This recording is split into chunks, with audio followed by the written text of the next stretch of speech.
Halo, Shalom. Selamat pagi Bapak, Ibu, Saudara dan Saudari yang terkasih. Puji Tuhan, pagi ini kita bersyukur kepada Tuhan karena Tuhan telah memberikan kita waktu yang baik untuk kita beribadah di rumah kita masing-masing ya. Dan selamat datang dan selamat bergabung dalam ibadah online di GPDI Kasih Immanuel Kebayoran Lama. Dan saya akan membacakan beberapa pengumuman untuk kegiatan jadwal gereja kita seminggu ke depan. Setelah ibadah ini, jam 9 pagi, ada ibadah Super Kid untuk kelas babies. Dan jam 10 pagi melalui Zoom untuk kelas junior beginner. Hari Selasa, jam 7 malam, ada ibadah wanita Deborah melalui Zoom. Dan hari Rabu dan Kamis malam, jam 7 sampai jam 10 malam, ada kegerakan doa PSBB. Hari Jumat, jam 7 malam ada pertemuan Zoom meeting bersama seluruh jemaat GPD Kasih Immanuel bersama dengan Ibu Gembala. Hari Sabtu dan Minggu malam ada pertemuan untuk Jack Club online. Dan kembali pada hari Minggu pagi jam 7 ada ibadah umum melalui YouTube. Sekarang kita akan mulai berdoa untuk memulai ibadah kita pagi hari ini.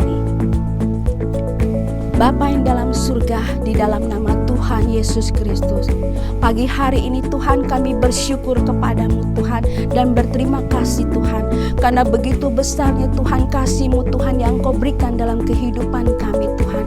Hari lepas hari yang kami lalui Tuhan, baik dari hari ke hari Tuhan, bulan ke bulan Tuhan, bahkan tahun ke tahun Tuhan. Kami begitu luar biasanya pemeliharaan-Mu Tuhan dalam kehidupan kami semua Tuhan. Kami baik, kami sehat Tuhan, dan kami tetap aman dalam lindungan-Mu Tuhan. Dan pagi hari ini Tuhan, kami mau beribadah kepadamu Tuhan. Kami mau memuji Engkau Tuhan, kami memuliakan nama-Mu Tuhan, dan terlebih kami akan mendengarkan firman-Mu Tuhan. Terima kasih Bapa di surga, pimpin kami Tuhan dari awal hingga akhirnya Tuhan. Biar kami merasakan jamahan daripada-Mu Tuhan. Terima kasih Bapa, kami akan mulai hanya di dalam nama-Mu saja, Tuhan Yesus Kristus. Haleluya, haleluya, amin. Selamat beribadah, selamat memuji Tuhan, dan selamat mendengarkan firman Tuhan. Tuhan Yesus memberkati.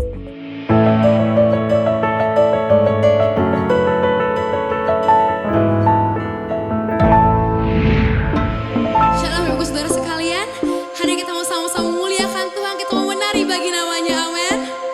Kita mau sama-sama katakan, kasih yang begitu besar, lebih kuat dari dosa, kasih yang menemukanku, selamatkan dan pulihkanku. Ku naikkan syukurku, ku tak akan berhenti memuji, meninggikan nama-Mu selalu, menari, memuliakan-Mu, dibebaskan, dibangkitkan, hidup yang Kau beri, dan ini hanya untuk-Mu.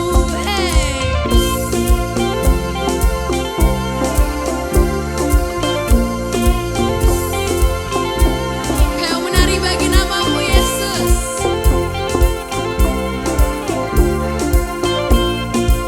Sama-sama kita katakan, kasih yang begitu besar, kasih yang begitu besar, lebih kuat dari dosa, kasih yang menemukanku, selamatkan dan pulihkanku. Ku naikkan syukurku, ku tak akan berhenti memuji, meninggikan nama-Mu selalu, menari,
compassion over all our sins. The people sing, the people sing. Hosanna, Hosanna, Hosanna in the highest. Hosanna, Hosanna, Hosanna.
semakin serupa denganmu Bapa.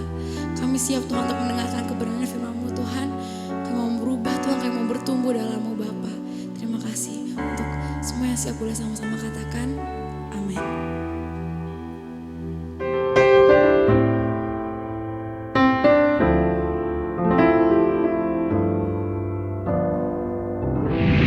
Shalom, selamat hari Minggu, selamat kita beribadah kepada Tuhan. Puji Tuhan saudara, senang sekali pagi ini kita bisa bertemu lagi di dalam kasih Tuhan. Hari ini 14 Februari, Happy Valentine's Day, ya, hari kasih sayang. Kasih sayangnya bukan 1 tahun sekali ya saudara, buat kita kasih sayang itu setiap hari, ya. Nah, tanggal 12 kemarin ada perayaan Imlek, ya. Saya juga mau mengucapkan Sin Niên Quay Le, Gong Si Fat Choi. Nah, saudara, 2 hari raya ini identik dengan memberi, ya. Kalau Imlek bagi-bagi ampau, identik dengan warna merah. Kalau Valentine's sama juga memberi yang manis-manis, coklat, memberi bunga, memberi pernik-pernik hadiah yang lucu-lucu, ya. Dan kalau Valentine's identik dengan warna pink, ya. Nah, saudara, semuanya memberikan warna yang indah, warna yang bagus, ya. Lalu berita baiknya juga buat kita, vaksin untuk lansia sudah tersedia saudara, ya. Sudah mulai disuntikan untuk nakes dan nanti tiba gilirannya untuk kita, untuk seusia saya, ya. Kita para lansia, Bapak Ibu, kita mendapatkan harapan baru, ya.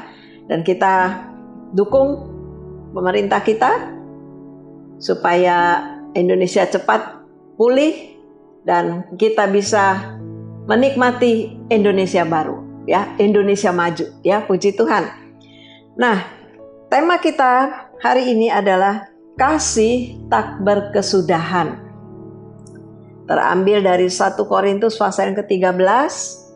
Kita akan membaca ayat 1 dan seterusnya. Ya, saya akan bacakan ayat 1 sampai ayat yang ke-3. Perikop dari 1 Korintus 13 adalah kasih. Ayat 1, sekalipun aku dapat berkata-kata dengan semua bahasa manusia dan bahasa malaikat, tetapi jika aku tidak mempunyai kasih, aku sama dengan gong yang berkumandang dan canang yang bergemerincing. Sekalipun aku mempunyai karunia untuk bernubuat dan aku mengetahui segala rahasia dan memiliki seluruh pengetahuan, dan sekalipun aku memiliki iman yang sempurna untuk memindahkan gunung, tetapi jika aku tidak mempunyai kasih, aku sama sekali tidak berguna. Ayat 3, dan sekalipun aku membagi-bagikan segala sesuatu yang ada padaku, bahkan menyerahkan tubuhku untuk dibakar, tetapi jika aku tidak mempunyai kasih, sedikit pun tidak ada faedahnya bagiku. Nah, saudara, Paulus menuliskan ayat ini di dalam 1 Korintus pasal yang ke-13, ya, untuk jemaat yang ada di Korintus. Perikopnya adalah kasih.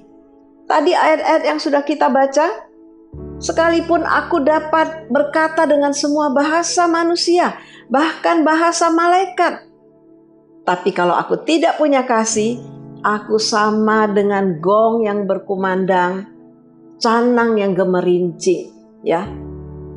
Sekalipun aku punya karunia untuk bernubuat, mengetahui segala rahasia, memiliki seluruh pengetahuan, bahkan memiliki iman yang sempurna untuk memindahkan gunung, tetapi kalau tidak punya kasih, aku sama sekali tidak berguna. Ya, ayat 3, saudara.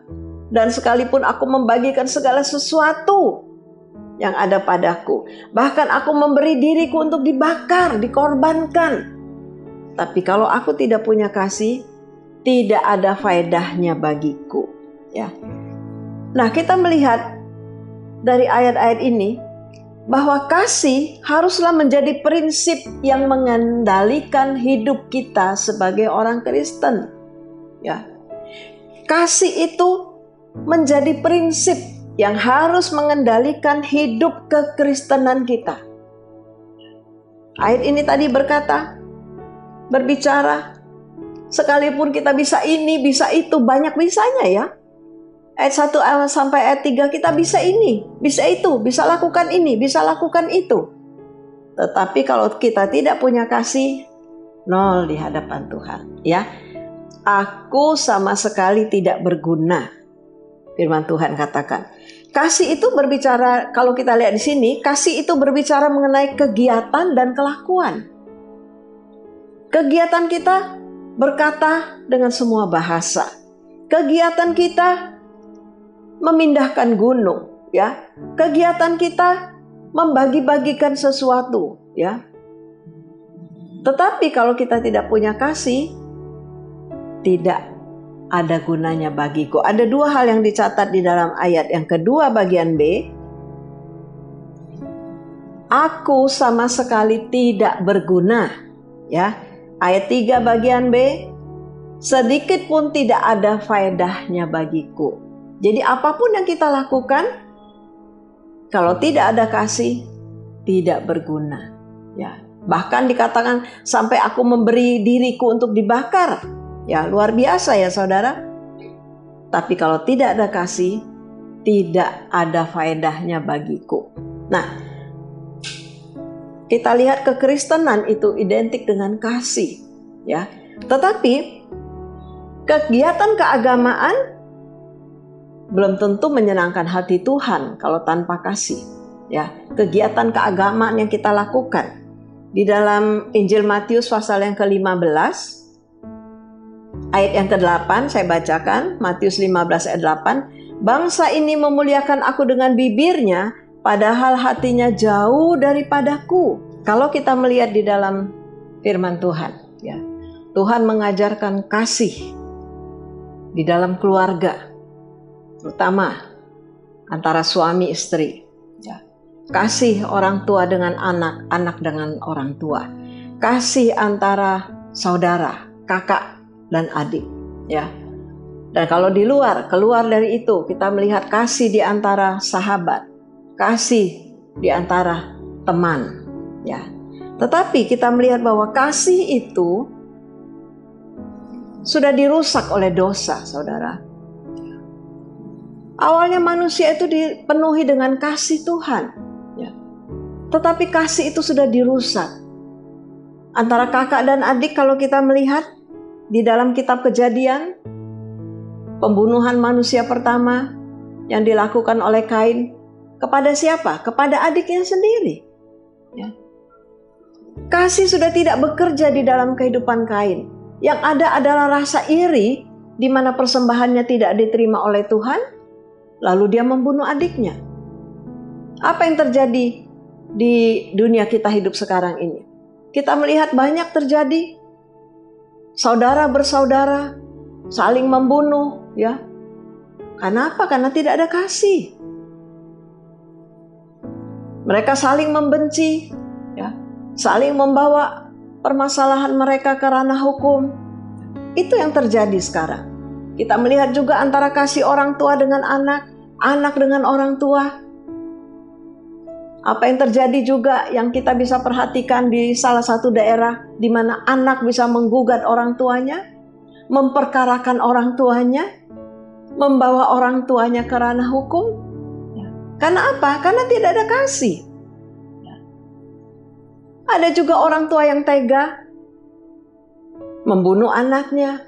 Nah, itu terjadi di zaman kita hidup sekarang ini, saudara. Karena apa? Karena kasih tidak lagi menguasai hidup manusia, ya. Yang ada di dalam kehidupan manusia itu adalah keserakahan, kebencian, iri hati, ya, ingin menguasai, membuat manusia mampu melakukan, ya, hal yang terburuk sekalipun kepada yang namanya orang tua, yang namanya anak, yang namanya saudara.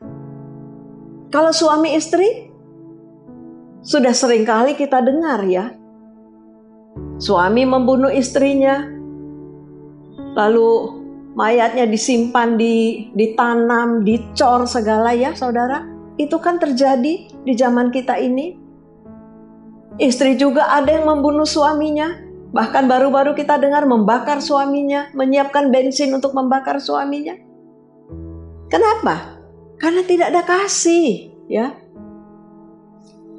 Kalau kita melihat di dalam satu raja-raja, ya, saya akan membacakan kepada saudara dalam satu raja-raja pasal yang ketiga, ayat 16 ayat sampai ayat yang ke-27. Di situ menceritakan tentang dua orang ibu yang sama-sama mempunyai anak bayi yang baru dilahirkan. Lalu pada malam hari salah satu ibu menindih anaknya dan anaknya mati. Ya.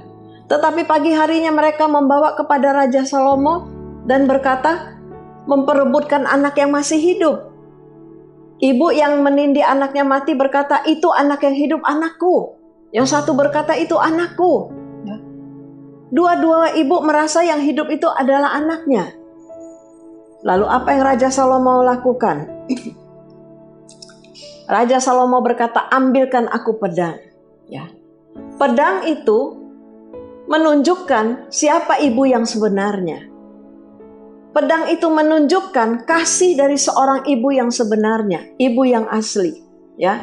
Ketika Raja Salomo berkata, penggal anak itu bagi dua, potong anak itu bagi dua. Kasih sama ibu yang satu, kasih sama ibu yang satu. Tetapi ibu yang mempunyai anak yang masih hidup itu, karena dia punya kasih, ya, dia berkata apa? Jangan raja, berikanlah anakku kepada ibu itu, berikanlah anakku kepada perempuan itu, jangan bunuh anakku. Tapi perempuan yang satu berkata, bunuh aja anak itu, ya, bagi dua saja. Dia tidak untukku dan tidak untukmu. Biar mati aja anak itu. Nah, kita lihat pedang membuktikan, pedang Salomo membuktikan kasih yang sejati. Yang mana ibu itu? Ya. Sehingga Raja Salomo berkata, berikan kepada ibu yang satu itu. Ibu yang rela memberikan anaknya kepada perempuan yang satunya. Dan perempuan yang satu tadi, ya, yang berkata bunuh saja anak itu, perempuan yang tidak punya kasih itu dijebloskan ke penjara, ya. Nah, saudara, kasih sudah menjadi sesuatu yang mahal sekarang ini, ya. Orang mungkin bisa berkata aku mengasihi, ya, bisa berkata aku mengasihi, tetapi perbuatan beda, ya. Seperti ibu ini. Jadi kita lihat tadi antara kakak dengan adik, kita lihat antara ibu dengan anak, ya. Ada yang saya ingin tunjukkan juga mengenai kasih suami istri, pasangan suami istri, ya. Di dalam Efesus dikatakan suami istri itu rahasia itu besar. Kasih antara suami istri dan suami itu, ya. Firman Tuhan katakan rahasia itu besar. Apa yang Alkitab atau Tuhan inginkan dari kasih antara suami istri? Kita mendapati di dalam 1 Samuel, ya. 1 Samuel pasal yang ke-25, saya akan bacakan 1 Samuel pasal yang ke-25. Ayat yang ketiga, ini mengenai Daud, Nabal dan Abigail, ya. Nama orang itu Nabal dan nama istrinya Abigail. Perempuan itu bijak dan cantik, tetapi laki-laki itu kasar dan jahat kelakuannya. Ia seorang keturunan Kaleb. Saudara, ayat ini menceritakan tentang pasangan yang bernama Nabal dan Abigail, ya. Nabal itu nama suaminya, Abigail itu nama istrinya. Dijelaskan di dalam ayat ini bahwa istrinya seorang perempuan yang bijak dan cantik. seorang perempuan yang lemah lembut. Ya. Tetapi suaminya, Nabal, dikatakan laki-laki itu kasar dan jahat kelakuannya. Seperti namanya, Nabal, dan bebal kelakuannya. Ya. Bagaimana bisa, saudara? Rahasia besar, ya.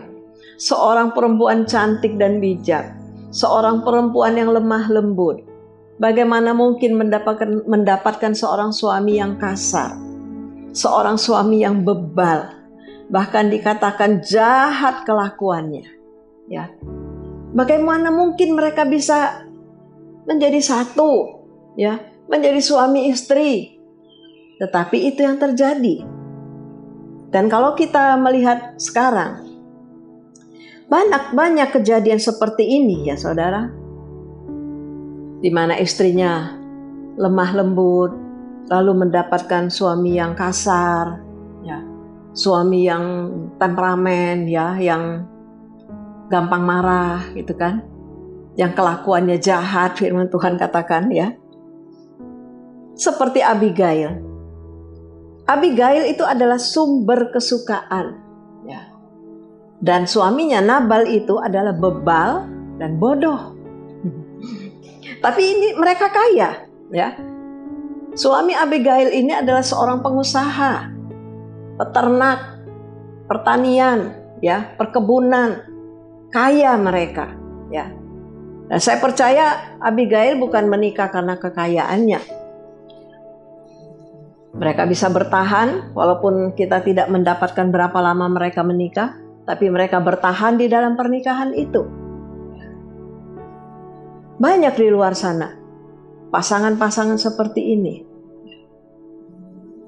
berada di dalam kondisi seperti ini.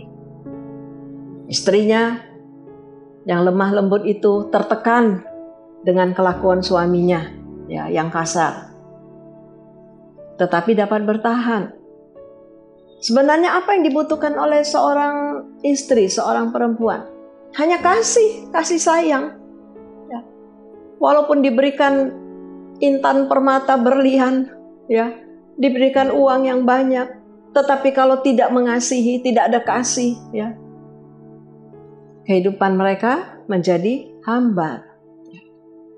Nah, tetapi kita lihat wanita yang bernama Abigail ini bisa bertahan. Dia seorang yang bijak dan cantik. Pada satu waktu, kalau kita membaca dalam pasal ini, ayat 32 dan seterusnya, ya, di mana Daud mengirimkan orang untuk meminta makanan, buah-buahan kepada keluarga ini, ya. Tetapi Nabal yang dikatakan orangnya kasar, oh dia marah. Siapa itu Daud? Enak aja minta-minta, ya. Aku tidak akan memberikannya. Nah, singkatnya ketika diberitahukan kepada Daud, ya Daud balik marah. Karena Daud berjaga-jaga di sekitar pertaniannya dan peternakannya, ya, sehingga usaha mereka itu aman, tidak ada yang mengganggu karena ada Daud bersama dengan tentaranya di sekitar tempat mereka. Sehingga Daud merasa berhak untuk minta bagian, gitu, ya. Nah, ketika Daud diberitahu bahwa Nabal marah dan tidak memberi, Daud lebih marah lagi. Apa yang Daud lakukan? Daud membawa 400 orang untuk mendatangi Nabal, ya, keluarga Nabal Abigail, untuk membunuh semua laki-laki yang ada di dalam rumahnya, semua karyawannya yang laki-laki. Ketika Daud akan datang itu, ya, lalu diceritakan kepada Abigail bahwa bahaya mengancam. Daud sedang menuju ke rumah mereka. Apa yang Abigail lakukan? Kan suaminya kasar, suaminya jahat, ya. Kan Daud hanya ingin membunuh laki-laki saja. Apa yang Abigail lakukan? Apa yang dia pikirkan, ya? Apakah dia berpikir, terserahlah, biar suami saya mati sekalian? Ya, tidak. Dia berusaha pergi mendatangi Daud dengan membawa banyak pemberian, ya.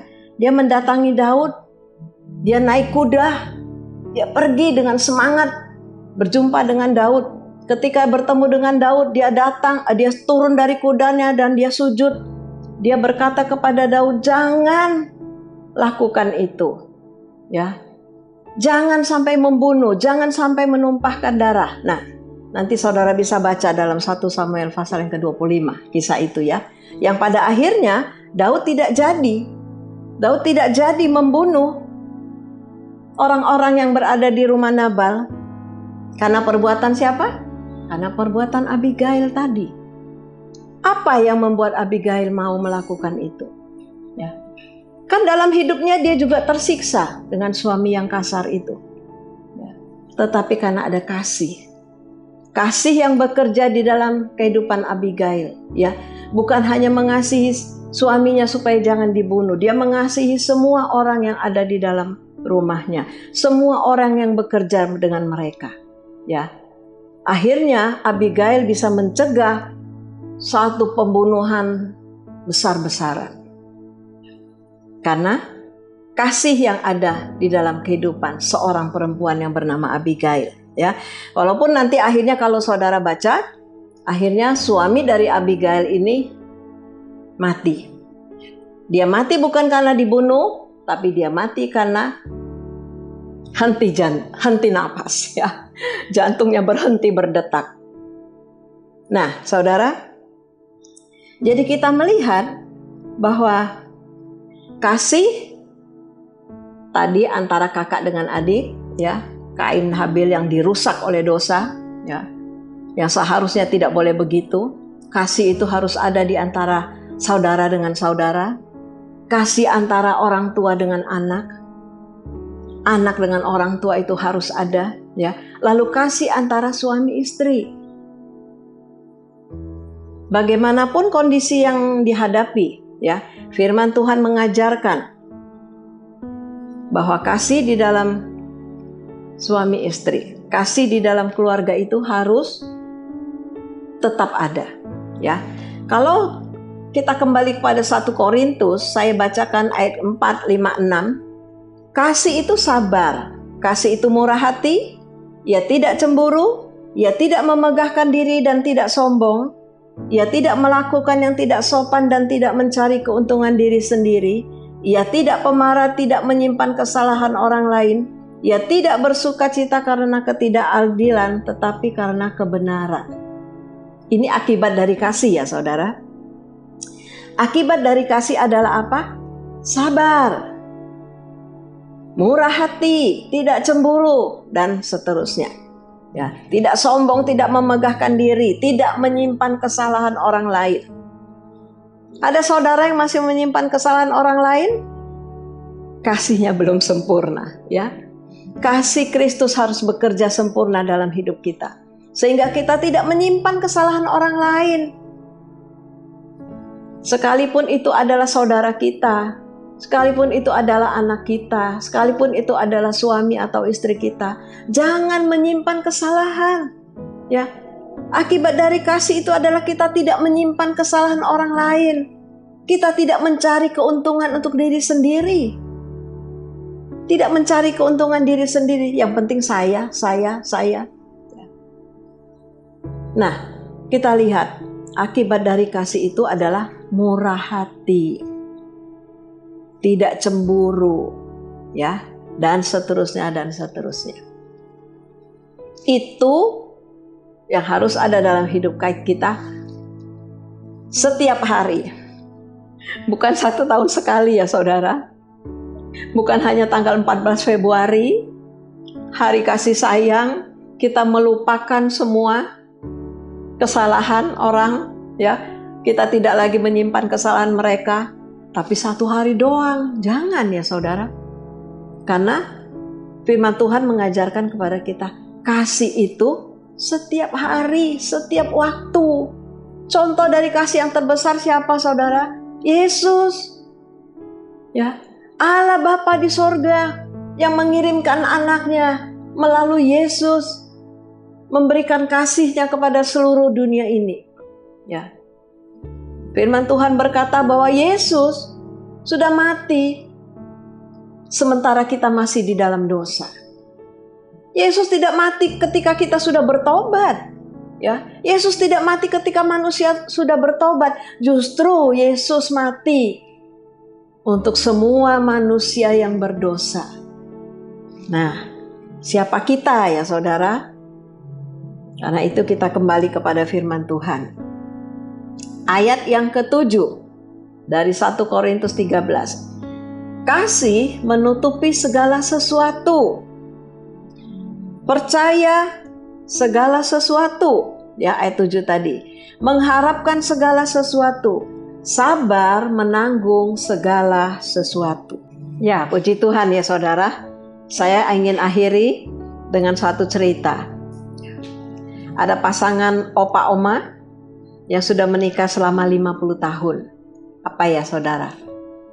Kawin emas ya, pernikahan emas. Nah, anak-anak, mantu, cucu, cicit, mereka mau merayakan ulang tahun pernikahan opa oma ini. Ya, jadi diadakan di sebuah gedung pesta, ucapan syukur bahwa opa oma bisa sehat sampai usia pernikahan yang ke-50 tahun. Nah, dalam acara itu hostnya bertanya kepada si oma, karena dari bisik-bisik mereka dengar bahwa opa adalah seorang yang kasar, ya, seorang yang galak, seorang yang garang, ya. Seperti Nabal tadi, ya saudara. Jadi hostnya bertanya, Oma, sudah 50 tahun ya menikah? Iya, Oma bilang. Pastinya Oma bisa bertahan sampai 50 tahun, pasti Opa baik banget ya. Opanya liatin omanya. Omanya dengan wajah yang serius, dia liatin ya.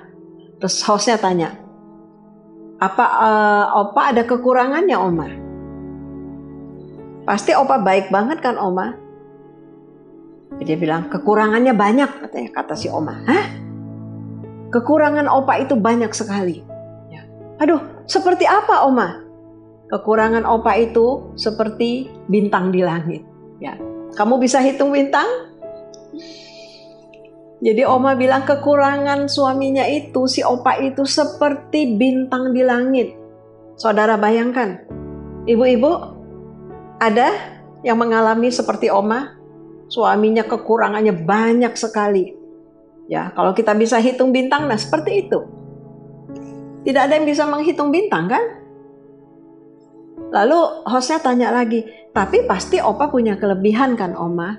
Oh iya, pasti kelebihan Opa itu banyak ya Oma, jadi Oma bisa bertahan. Enggak, kelebihan Opa itu cuma satu. Cuma satu. Seperti apa Oma? Kelebihan Opa itu cuma satu, seperti matahari. Saudara, kelebihan Opa cuma satu, seperti matahari. Ya, ketika matahari itu terbit, matahari itu muncul, bintang-bintang itu kabur, saudara. Nah, ya, kita lihat Oma mengimani, memang kekurangan suaminya banyak seperti bintang-bintang di langit. Tapi kelebihannya lebih hebat lagi, walaupun cuma satu, seperti matahari. Matahari itu memberikan satu kepastian, ya. Matahari itu menghangatkan. Matahari itu memberi kehidupan. Nah, biarlah tiap keluarga, ya, terutama pasangan yang mendengarkan firman Tuhan pagi ini, berapa banyak kekurangan suamimu, berapa banyak kekurangan istrimu, seperti bintang di langit kah? Berapa banyak kelebihannya? Ya, biarlah kita seperti Oma ini. Kelebihannya satu, tapi seperti matahari. Matahari itu adalah satu kepastian. Setiap hari dia terbit, saudara. Ya. Walaupun kita melihat cuaca mendung, ya kelihatan gelap. Wah, nggak ada matahari hari ini. Ada. Matahari itu setiap hari terbit. Setiap hari dia muncul, ya, memberikan kehidupan kepada setiap manusia. Nah, saya harapkan kasih itu tetap ada di dalam keluarga kita, ya. Kasih itu tetap ada di dalam rumah tangga. Kasih itu tetap ada di dalam suami istri, orang tua dengan anak, saudara bersaudara, sahabat, teman-teman, ya, semua kita berada di dalam kasih Kristus. Kalau kasih Allah ada di dalam hidup kita, damai saudara, ya. Damai karena kita bisa saling menutupi segala sesuatu. Kita bisa saling memaafkan, saling melupakan, tidak menyimpan kesalahan orang lain, ya. Kesalahan saudara kita kah, kesalahan suami istri, kesalahan kakak adik, orang tua. Tidak, buang semua itu. Kasih Allah sanggup memberikan sejahtera di dalam hidup kita, ya. Puji Tuhan, Tuhan memberkati kita semua. Pagi ini kita mau bersyukur kepada Tuhan, kita mau berdoa. Mari kita berdoa. Bapa di surga, di dalam nama Tuhan Yesus Kristus, kami datang mengucap syukur pagi ini Tuhan, untuk kasih setiamu, untuk kemurahan-Mu, penyertaan-Mu, perlindungan-Mu Tuhan, untuk berkat-berkat yang Tuhan berikan kepada kami, yang mencukupkan kami dari hari ke hari. Terima kasih Bapa untuk firman-Mu. Dialah kasih tetap bekerja dalam kehidupan kami. Kasih Kristus tetap bekerja di dalam hati kami, menghangatkan kehidupan kami Tuhan Yesus, memberikan kebahagiaan, memberikan damai sejahtera di dalam rumah tangga kami masing-masing. Terima kasih Bapa, Engkau memberkati kami semua, memberkati setiap usaha, pekerjaan, mata pencaharian dari anak-anak-Mu Tuhan. Engkau memberkati Tuhan Yesus segala masalah-masalah yang sedang dihadapi, kesulitan, kesusahan yang sedang dihadapi, sakit, penyakit yang sedang dihadapi. Tuhan tolong Tuhan Yesus, Engkau menjamah kami semua, memberikan kelepasan, memberikan jalan keluar kepada kami Tuhan. Terima kasih Bapa, terima kasih. Kami hidup karena kasih-Mu Tuhan. Terpujilah nama-Mu Tuhan. Kami akhiri ibadah kami di dalam nama Tuhan Yesus Kristus. Haleluya. Amin. Puji Tuhan saudara. Tetaplah mengasihi, tetap semangat, tetap sehat, tetap sukacita. Ya, Tuhan memberkati kita semua.